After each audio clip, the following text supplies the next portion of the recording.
ये हम लोग का बोर्ड में सब सदस्यों का नाम है जो विधायक हैं, सांसद हैं, मंत्री हैं, लेकिन वो यहां नहीं आएंगे, यहां नहीं आएंगे।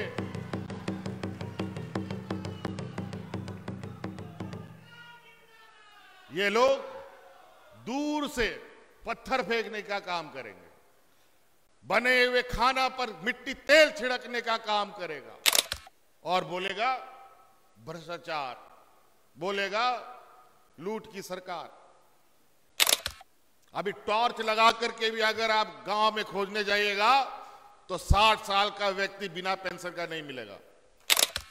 वो मुर्गी खाना देता था तो हम इंसानों का रहने वाला आवाज देंगे और 3 कमरे का 1 करोड़ से अधिक लोग मुफ्त में इस बस में सफर करेंगे। ये हम लोगों ने आपके लिए बनाया। अब कुछ साल में ये युवा राज हो जाएगा, 25 साल का हो जाएगा, लेकिन 20 साल में इस राज का सिर्फ खून चूसा गया। इसको ताकतवर बनाने की कोई कोशिश नहीं हुई। जो हमारे इस कोडरमा जिला में जो अब्रक खदान है, इसका निदान नहीं चाहते हैं। ये लोग 2 नंबर व्यवस्था के माध्यम से इन अब्रकों को अपना जेब भरने के काम में लगे हुए।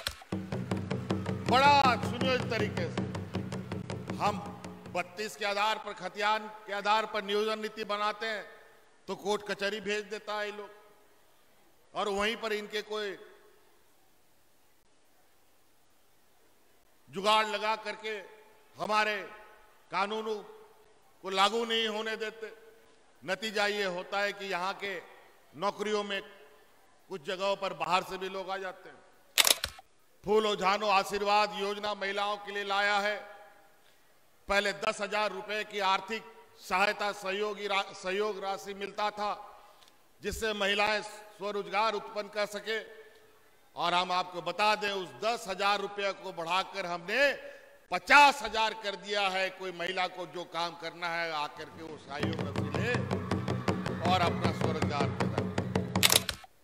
आप लोगों की आवाज और आप लोगों की तकलीफों को जानने समझने का हमको मौका मिलता है। पहला शिविर जब हम लोग लगाए तो 35 लाख आवेदन हमें मिले। दूसरा शिविर लगाए तो 55 लाख के लगभग हमको आवेदन मिला। और ये तीसरा चरण है। अब इसमें कितना आएगा इसका 29 दिसंबर को पता चलेगा। और इन शिविरों के माध्यम से जो शिकायतें हमें देखने को मिला तो हमने अपना सर पकड़ लिया कि आखिर पूर्ववर्ती सरकारों ने कौन सा ऐसा काम किया। लगभग 1 करोड़ की समस्याओं का आवेदन, इसका मतलब अस्पष्ट था कि पूर्ववर्ती सरकार में ना ब्लॉक कार्यालय काम करता था, ना जिला कार्यालय काम करता था, ना कोई कर्मचारी काम करता था।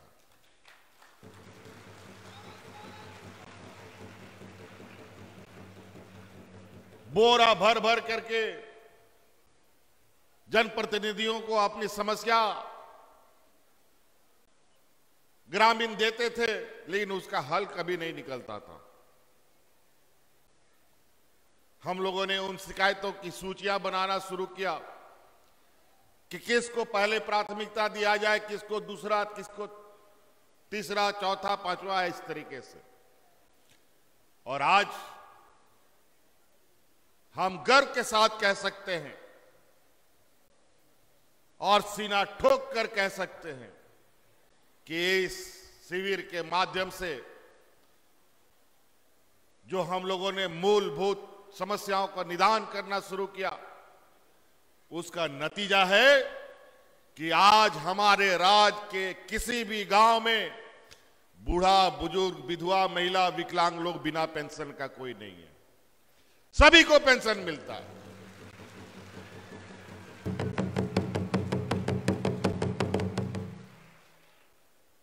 हर आदमी का एक मूलभूत समस्या है, रोटी, कपड़ा और मकान। हर गरीब को चाहिए, हर मध्यवर्गीय को चाहिए, हर अमीर को चाहिए, हर कर्मचारी को चाहिए। रोटी कपड़ा मकान बगैर कोई नहीं रह सकता। अब रोटी कपड़ा मकान की बात पर आइए। एक हम लोगों ने सामाजिक सुरक्षा, हमारे बुजुर्गों का लाठी हमने उनको पकड़ाया पेंशन दे करके। जिस बुजुर्ग को पेंशन नहीं मिलता है बेचारा, आज के महंगाई के जमाने में उसका बेटा बेटी लोग भी उसको घर से बाहर कर देता है, लेकिन उनको पेंशन मिलता है तो पेंशन की आस में बेटा भी अपना मां बाप को अपने साथ रखता है। आज उन बुजुर्गों को हम लोगों ने पेंशन दिया। आज विधवाओं को जो बरसों बरस इंतजार करती थी विधवा होने के 40 साल के बाद उसको पेंशन मिलेगा, वो भी कुछ ही लोगों को। अब हमने ये तय किया कि विधवा होने का कोई समय सीमा नहीं होता है। भगवान ना करे कोई विधवा हो, लेकिन जिस दिन भी कोई भी विधवा होगा उसी दिन से उसको पेंशन मिलेगा। ये हमने कानून बना दिया।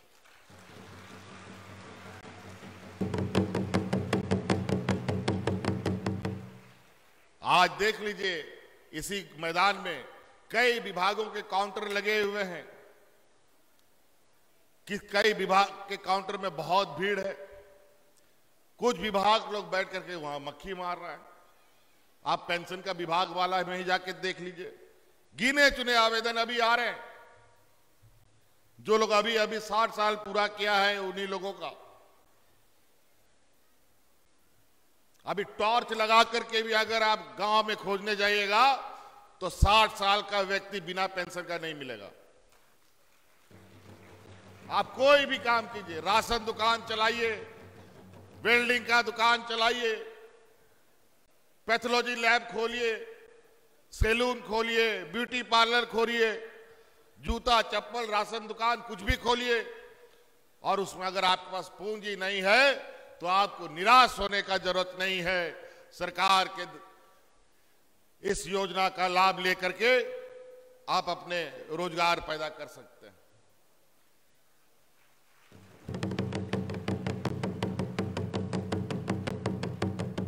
हमारे ग्रामीण किसान भाई लोग बेचारा भगवान भरोसे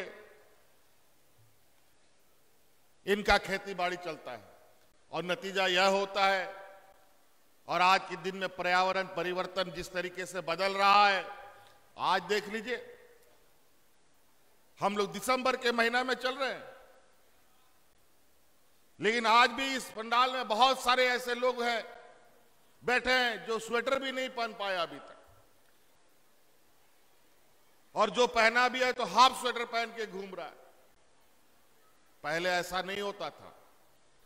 पहले दिसंबर आते आते लोग ठिठुरने लगते थे। घर से निकलने के लिए 50 बार सोचना पड़ता था। लेकिन मौसम कैसा बदल रहा है ये आप देख रहे हैं। प्रकृति से छेड़छाड़, जल जंगल जमीन के साथ खिलवाड़ का नतीजा यही होता है। और इस जल जंगल जमीन को बचाने के लिए झारखंड के आदिवासी और मूलवासी को जितना मजबूती से पता है, हमको नहीं लगता है देश में किसी लोगों को पता होगा, किसी राज्य के लोगों को मालूम हो। क्योंकि झारखंड का तो यही पहचान है, जल जंगल जमीन। लेकिन विकास के पैमाने भी आज इस तरीके से गढ़ी जा रही है जिसमें पर्यावरण के छाती पर हम लोग इतनी अत्याचार पे लगे हैं कि उसका परिणाम सबसे पहले हमारे किसानों को भोगना पड़ रहा है। और किसानों के दुश्मन भी इस देश में आके अपना षड्यंत्र रचने में लगे। आप लोग को मालूम है कि इस देश में किसानों ने 1 साल तक पूरा दिल्ली सरकार को घेर करके दिल्ली के अंदर बंद कर दिया था। किसान विरोधी काला कानून के वजह से। और इस आंदोलन में हजारों किसान दिल्ली के चौक चौराहे में सर्दी गर्मी बरसात में रहते रहते उनकी जानें भी चली गई, लेकिन किसानों ने आंदोलन नहीं छोड़ा और पूरा दिल्ली सरकार को घेर के रखा। अगर वो कानून लागू हो जाता, इस देश का एक भी किसान दिखाई नहीं मिलता।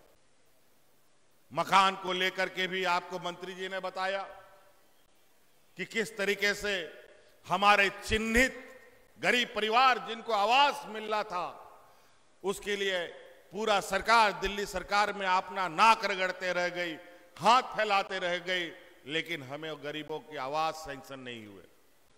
अंतोगत्वा यहां की गरीबी के आलम देखते हुए हमने भी ये निर्णय लिया कि झारखंड किसी से कम नहीं, और अब हम अपनी योजना चलाएंगे और अबुआ आवास योजना चला करके भारत सरकार से भी बड़ी आवाज बना करके आपको देंगे।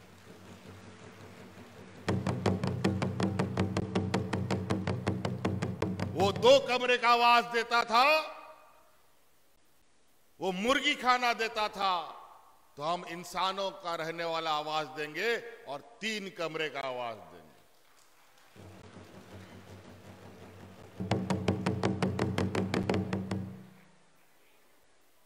तो इस तरीके से एक एक करके हम लोग,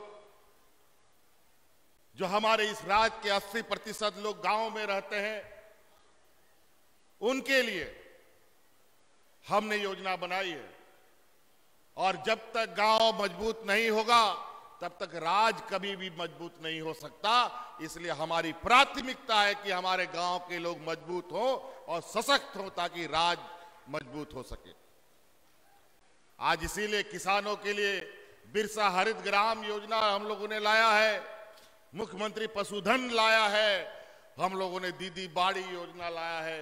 कई ऐसे कार्यक्रम हम लोग आज किसानों के लिए लेके चले हैं, ताकि आज मौसम के अलावा और कई तरीके से वो आत्मनिर्भर बन सके।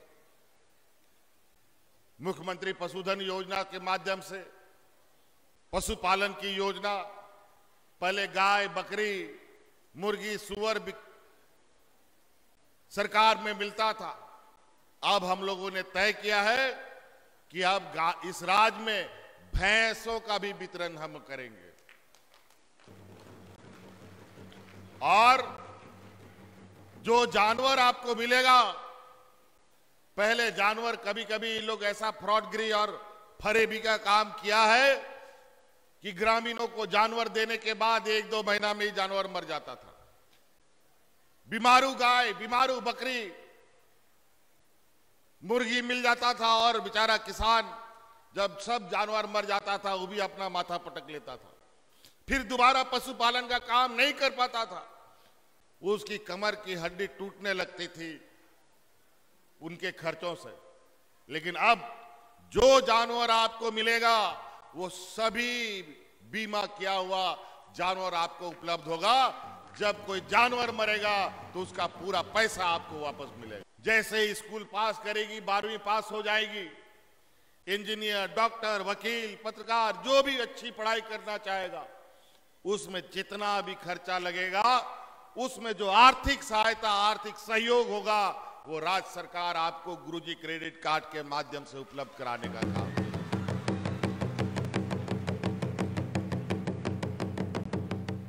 10वां 11वां 12वां क्लास के बच्चों को गुरुजी क्रेडिट कार्ड हम देंगे। 12वीं पास करने के बाद जो पढ़ाई पढ़ना है उसके लिए आपको पता है इंजीनियर डॉक्टर का पढ़ाई कितना महंगा होता है। 10 लाख, 12 लाख, 5 लाख, 8 लाख कहां से गरीब किसान लाएगा बेचारा। एक ही तरीका से ला सकता है, या तो जमीन बंधक रखो, घर द्वार बंधक रखो, जानवर बंधक करो और जीवन भर किसी का, कोई महाजन का गुलामी करो। अब उसका जरूरत नहीं है। जब तक डिग्री उसका पूरा नहीं होगा तब तक के लिए, और जो भी पैसा सरकार सहयोगी राशि देगी उसके लिए आपको कोई बंधक रखने का जरूरत नहीं पड़ेगा। आप सरकार को आवेदन दीजिए, आपको 5 लाख लगेगा, 10 लाख लगेगा, सरकार आपको देगी। हम वो इसलिए कह रहे हैं, ये हम लोगों ने करके दिखा दिया। कोई आदिवासी, दलित, पिछड़ा, अल्पसंख्यक लोग अपना बाल बच्चा को विदेश में पढ़ने का सपना भी नहीं देखता था। बेटा तो बेटा, मां बाप भी नहीं सोचता था। लेकिन आज हमने इस राज्य के आदिवासी, दलित, पिछड़े बच्चों को विदेश में पढ़ने की भी व्यवस्था की है और उसका पूरा का पूरा खर्चा राज्य सरकार उठा रही है। आज 50 बच्चे हमारे विदेश में पढ़ाई पढ़ रहे हैं। कोई गारंटी का जरूरत नहीं है और कई बच्चों को तो वहां नौकरी भी मिल गई है, हमें खबर आई है। कितनी खुशी की बात है। साल में 6 महीने में जब वो अपने घर आएगा तो कितने सम्मान के साथ आएगा। अभी तो 50 बच्चे गए हैं। हमारी सरकार रही तो हर साल 500 बच्चे को भेजने का काम करेंगे।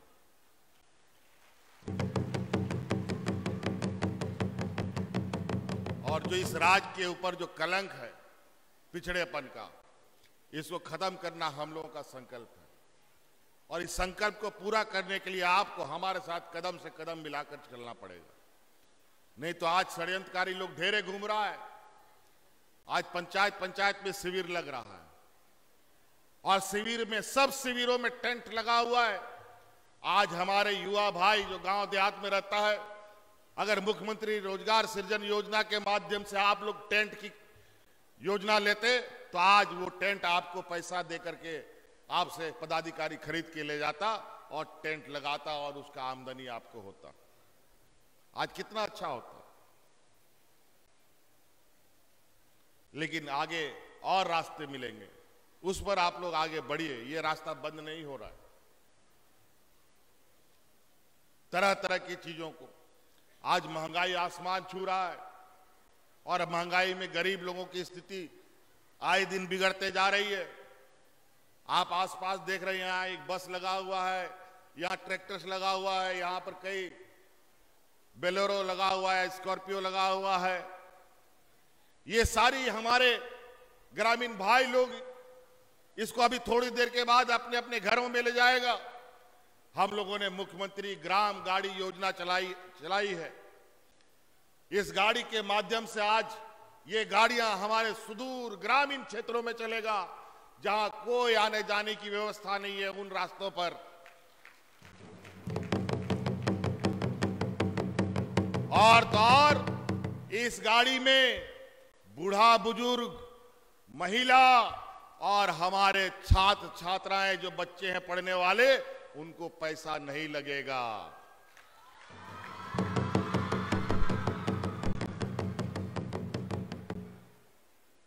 और इससे लगभग इस राज्य में 1 करोड़ से अधिक लोग मुफ्त में इस बस में सफर करेंगे। ये हम लोगों ने आपके लिए बनाया। तो इसलिए कई जगह हमको ये जानकारी मिली है कि कॉलेज बहुत दूर है, स्कूल बहुत दूर है, आने जाने की व्यवस्था नहीं। तो हम लोगों ने ये योजना चला दी कि हम ऐसी योजना चलाएं कि शहर और गांव में अब फर्क ना रहे।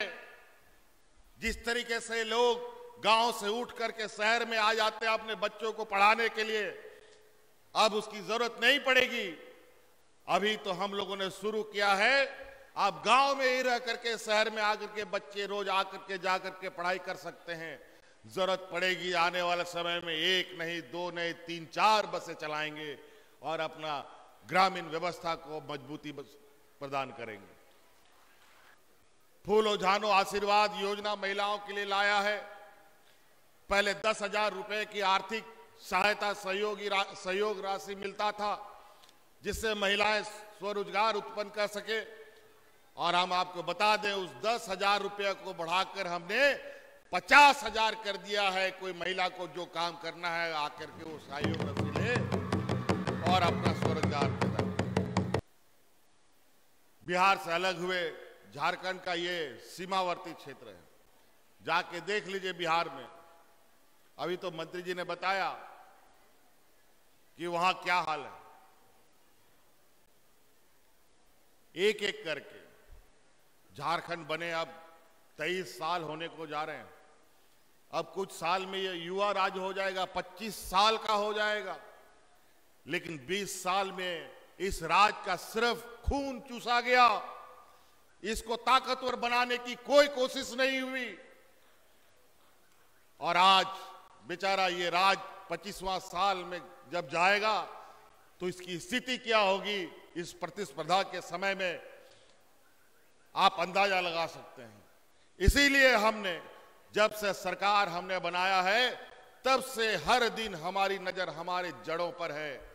जो जड़ हमारे ग्रामीणों में है, आज उस जड़ को मजबूत करने पे लगे हैं कि जब युवा राज्य ये बनेगा तब वो इतनी ताकत जुटा ले कि जो पिछड़ापन का कलंक है ये राज मिटाने के लिए तैयार हो जाए।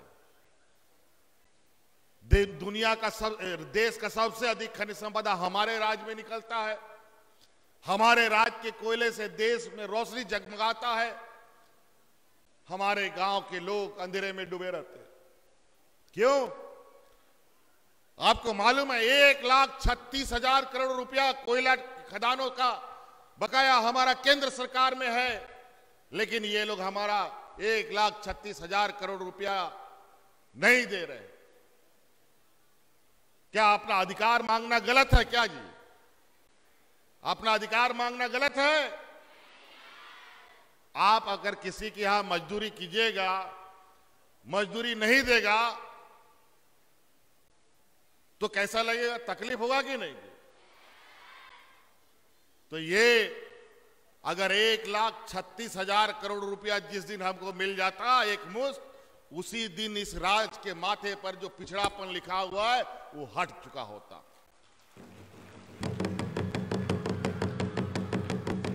अगर वो 1,36,000 करोड़ रुपया अगर हमें मिला होता तो इस राज्य में जो महिलाओं को 1,200 रुपया का गैस सिलेंडर मिल रहा है, वो सिलेंडर हम 500 रुपया में देते।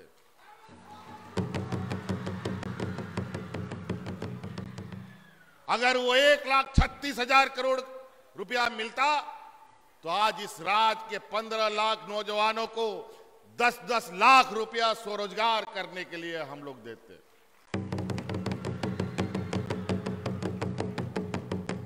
आज वो 1,36,000 करोड़ रुपए मिलने का मतलब इस राज्य के लाखों एकड़ जमीन के खेत में नहर बना करके हम लोग पानी उपलब्ध कराते और किसान 12 महीना खेत से बाहर नहीं निकल पाता।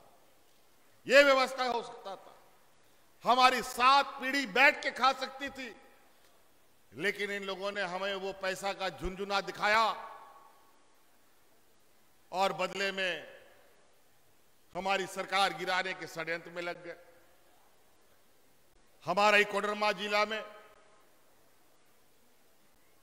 अबरक निकलता है, ढीबरा के नाम से अभी लोग बड़े पैमाने पर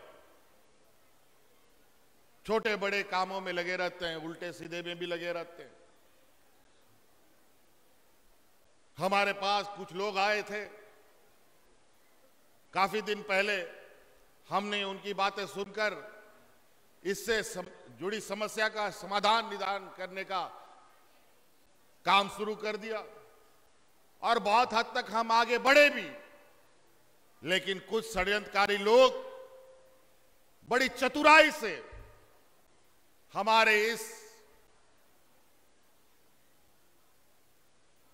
व्यवस्था को ठीक करने पर पानी फेरने का काम करना शुरू कर दिया। और ना जाने किसने एक हवा उड़ा दी कि इस अबरक में यूरेनियम के तत्व पाए जाते हैं। अब ये एक ऐसा विवाद खड़ा हो गया कि विभाग अब इसमें यूरेनियम है कि नहीं इसकी जांच करने के लिए पूरा देश दुनिया में घूम रहा है। उसका रिपोर्ट अभी तक आ रहा है, जा रहा है की स्थिति बनी पड़ी है।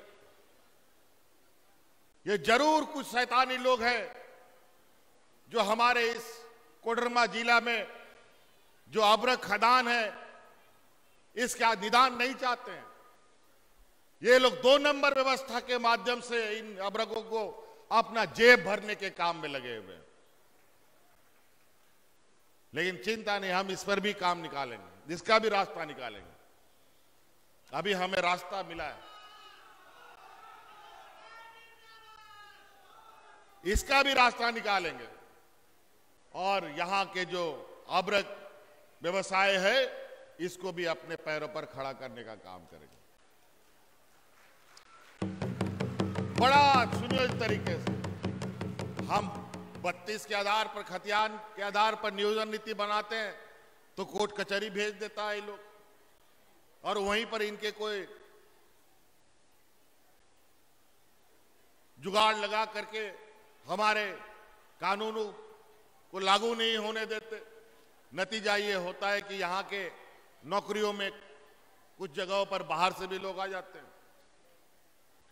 लेकिन ये लड़ाई अभी खत्म नहीं हुई है, ये लड़ाई हम लड़ेंगे ताकि यहाँ के लोगों को सबसे प्राथमिकता के आधार पर रोजगार मिल सके। ये हम लोग का बोर्ड में सब सदस्यों का नाम है जो विधायक हैं, सांसद हैं, मंत्री हैं, लेकिन वो यहां नहीं आएंगे, यहां नहीं आएंगे।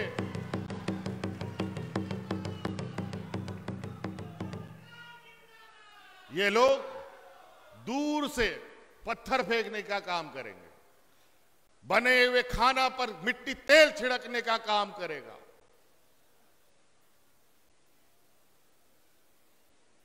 और बोलेगा भ्रष्टाचार, बोलेगा लूट की सरकार। अजीब हालत है। वो तो पता चलेगा आने वाला समय में। राज्य की जनता 20 साल बेवकूफ बनी है। बड़ी मुश्किल से तो इस बार हम लोगों ने सरकार बनाई, लेकिन 1.5 साल हमारा कोरोना और सुखाड़ जैसी परिस्थिति ने हमारा ले लिया। फिर भी हम लोगों ने इतनी गाढ़ी लकीर खींची है कि इस लकीर को मिटाना इतना आसान नहीं है। ये वीरों की धरती है। हक अधिकार वही देगा जो आपके बीच का होगा, कोई बाहर से आके नहीं देगा। TheFollowUp.in. Like, share, and subscribe.